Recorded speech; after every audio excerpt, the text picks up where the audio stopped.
Амрыг хэрэг үзэгчдээ Полис подкаст хөтөлбөрийн энэ удаагийн дугаарыг Дархуул аймаг дэх цагдаагийн газраас бэлтгэж байна. Манай өнөөдрийн дугаард Дархуул аймаг дэх цагдаагийн газрын дид бөгөөд эрүүгийн цагдаагийн тасгийн дарга цагдаагийн хушууш Отон даваа оролцож байна. Танд энэ өдрийн мэндийг хүргэе. Амрыг хэрэг өдрийн мэндийг хүргэе. За тэгэхээр Дархуул аймаг маань өөрөө онцлогтой аймаг шүү дээ тий. Дархуул аймгийн цагдаагийн газраас нэгдүгээр улиралд ямар ажил арга хэмжээ зохион байгуулав, онцлог ажил юу вэ? Энэ талаар та мэдээлэл өргөе. За та бүхний өнөөдрийн Амрыг хэрэг. За Дархуул аймаг маань бол ер нь аймаг орон нутгуудыг бодвол бас онцлогтой аймаг. За нийт 24.9 мянган хүнтэй. За үүнээсээ нийт 67.5% нь бол хүн маань 67.5% нь бол орон сууцнд амьдардаг. За нийт хүн амын маань 64.5% нь 35 хүртэлх насны залуучууд. За дээрээс 80 үлдэр хөгжсөн, дэд бүс хөгжсөн. За олон улсын чанартай автсан, дээрээс нь төмөр замын зангилаатай эмчилж хүүхдийг бүс хөгжсөн. За хүн амын нэгтрал шигтэй ийм аймаг дөрөв сүнтэй 26 багтай ийм аймаг. За тусгай газраас бол 2022 оны 1-р улирлын байдлаар бол цагдаагийн байгууллагаас 2022-ыг дэвшүүлсэн зорилт түүнийг хэрэгжүүлэхээр гарсан гүйцэтгэлийн төлөвлөгөөнд уялдуулж тусгай газраас 2022 оных гүйцэтгэлийн төлөвлөгөөг гаргаж батлуулсан. За энэ гүйцэтгэлийн төлөвлөгөөний хэрэгжилтэнд хангаж бол ингээд шатараа зарга хэмжээнүүдийг нэгүсэл зарга хэмжээ, эсрэг зарга хэмжээнүүдийг за төрийн болон төрийн бус байгууллага орон нутгийнхаа төрийн байгууллага засаг дарга хэдэнчдийн хурлын гэмтрээс өрнөж салбар зүйлийг гаргах болон нийтийн олон нийтийн байгууллагатай хамтарч иргэдэд оролцоог нэмэгдүүлэх чиглэлээр ингээд гэмтрээс өрсөн зэрэглэх, гэмтрэг зөрчилж өрсөн зэрэглэх ажлыг бол зохион байгуулсан ажиллаж байна. За Дархуул аймгийн маань хүн амын нэгтрэлтэй холбоотойгоор бол одоо 2022 оны 1-р улирлын байдлаар бол 1125 гонол мэдээлэл бүртгэгдсэн байна. За энэс бол одоо 305 буюу 27.1% нь гэмтрийн шинжтэй гонол мэдээлэл бүртгэгдсэн байна. 820 буюу 72.9% нь зөрчлийн шинжтэй гонол мэдээлэл бүртгэгдсэн байна. За нийт гэмтэргийн 225 гэмтрэг бүртгэгдсэн өнгөрсөн оны одоо мөн үетэй харьцуулах юм бол 75 хэрэгээр буюу 50 өссөн байх чинь. За зөрчил гэхэд 11,560 бүртгэгдсэн өнгөрсөн онтой харьцуулахад бол 4,135 буюу 50 таараа дөрөв өссөн ийм хандлагатай байгаатай.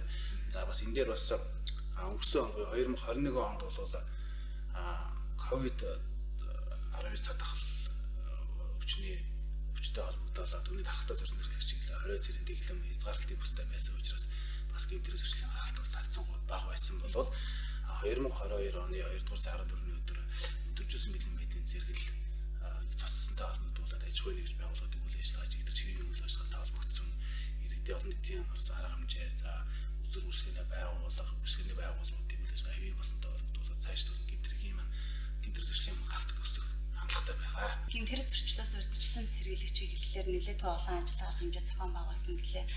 Хэсэгчилсэн бол нэгдсэн арга хэмжээ хэдийн хугацаанд үргэлжлэв ямар үр дүнтэй байсан бэ?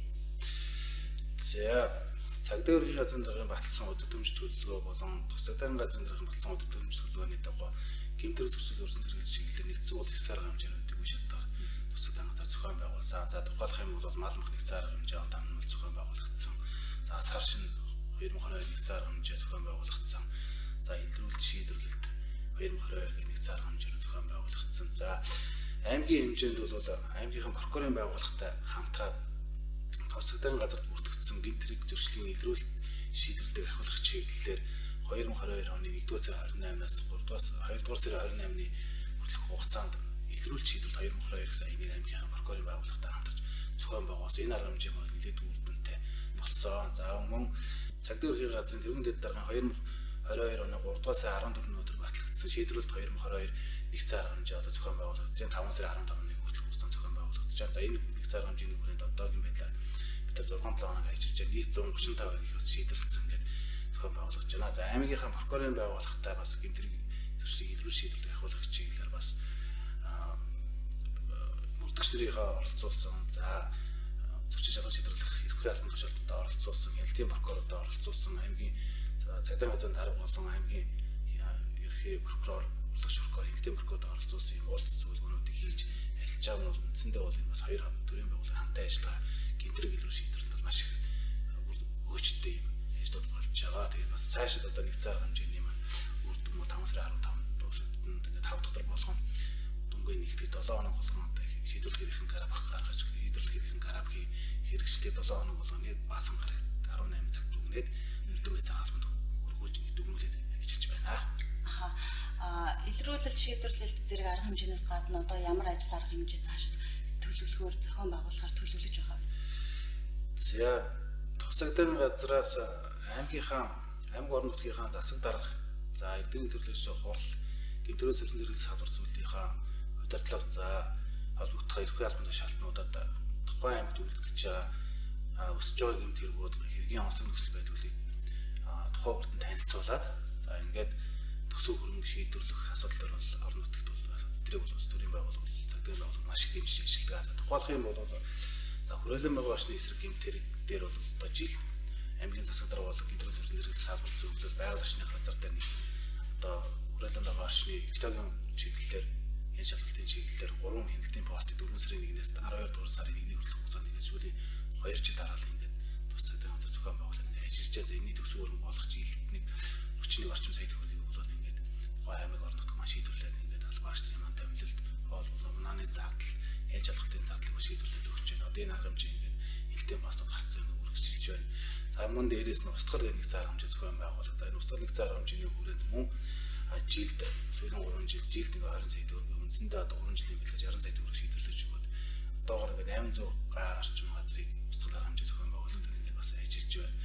За гэмтрээс өрсөн зэрэглэх чиглэлээр хүүхэд гэр бүлийн хүчирхийлэл өрсөн зэрэглэх чиглэлээр за замын хөдөлгөөний аюулгүй байдлын чиглэлээр гудамж талбай олон нийтийн аюулгүй байдлын талбайд үлдэж байгаа гэмтрээс өрсөн зэрэглэх чиглэлээр нийтийн журам хамгаалах тасаг замын цагдаагийн тасаг за хүүхэд гэр бүлийн хүчирхийлэлд тэмцэх чиглэлээр ажиллаж байгаа ерхий албан тушаалтнууд маань орон нутгийн төрийн болон төрийн бус байгууллага хүүхд хөгжлийн төв за аймгийн өрсөн зэрэглэх салбар зөвлөл за хяналт шалгалтын хуулийн хэлтийн шалгалтын байгууллагуудтай хамтран ингээд нэгдсэн бол их сар хэмжээ бол үе шатаар зохион байгуулж байна. За мөн одоо ингээд өрн дулаан цаг хэлж байгаа холбогдуулаад март эргүүл гээд манай цагдаагийн газар адилхан аймгийнхаа гэмтрээс өрсөн зэрэглэх салбар зөвлөлд бас тодорхой хэмжээний судалгаануудад танилцуулаад 16 сая төгрөг шийдвэрлээд март эргүүлийг манайх зохион байгуулсан. За одоо 5 сарын 1-ээс эхлээд бид март эргүүлээ гудамж талбайд бас ингээд эрүүл өрхийн шалгалт явуулдаг. За март эргүүлийн маань ажилласнаар бас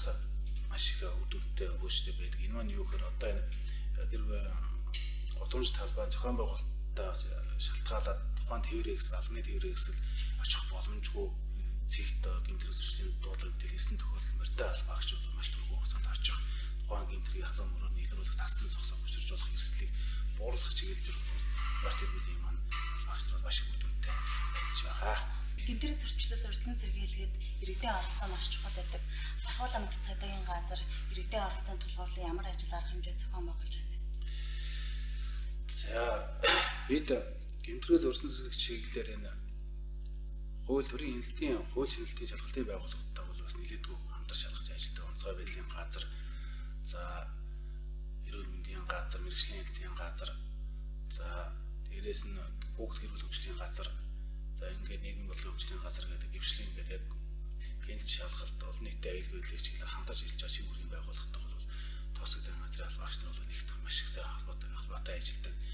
За сургалт гэмтрээс өрсөн зэрэг чиглэлээр түүнд иргэдийн оролцоог нэмэгдүүлэх чиглэлээр за сайн оршийн холбоо за гэмтэр өртөж болцшгүй хүүхдүүдийг илрүүлэх чиглэлээр тэнд байгаа нуудаа нөгөө гэр бүлийн хүчирхийлэл маань хаалганы цаана чимээгүй орчинд одоо талд нуус талд байж идэг учраас энийг илрүүлэх чиглэлээр сургуулийн нийгмийн ажилтнууд, захирлууд за мөн дээрээс нь багийн нийгмийн ажилтнууд хамтарсан баг гэдэг маш сайн ажилладаг. Манайх бол ер нь Дархуул аймаг цагдаагийн газар бол хамтарсан баг бол маш сайн ажилладаг.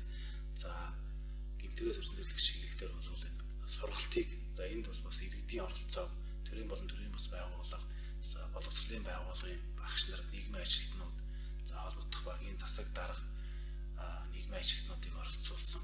За энэ яг хүүхэд гэр бүл хөгжлийн төвтэй хамтарсан хүүхэд гэр бүл хүчирхийллээс өрсөн зэрэглэх чиглэлээр бол бас тодорхой хэмжээний төсөв хөрөнгөний шийдвэрлээд маш бэлдээ холбоотой төрийн байгууллагууд бол бас ажиллаж байгаа.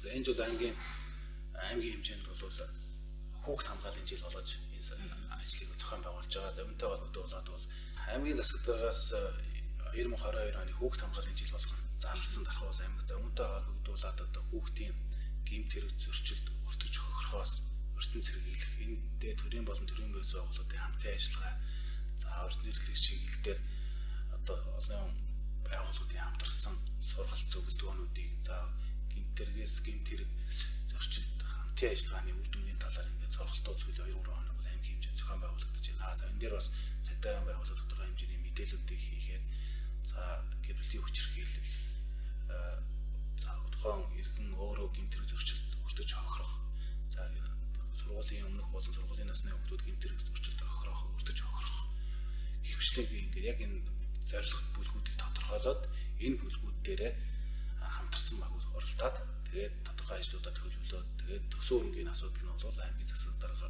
болон гэмтрээс өрсөн зэрэг салбар зөвлөлөөс төсөв хөрөнгүүдийн төрийн болон төрийн бас байгууллагууд төр ингээд бас тодорхой хэмжээний төсвүүд суудсан байгаа. Тэгээд төсвүүдээс нь толгуурлан нэгдсэн бол их сар хэмжээний зохион байгуулаад ингээд ажиллаж байна. Одоо 2022 оныхоо 2 дугаар үйлрэлт бол ерөнхийдөө энэ чиглэлийн ажлууд бас нэлээд үжигтэй тэгээд явахаар ингээд эхнээсээ бэлтгэл ажлууд хангалттай явагдаж байна. Манай өнөөдрийн дугаар Давхар уулын мэдээ цагдаагийн газрын дэд бөгөөд эрүүгийн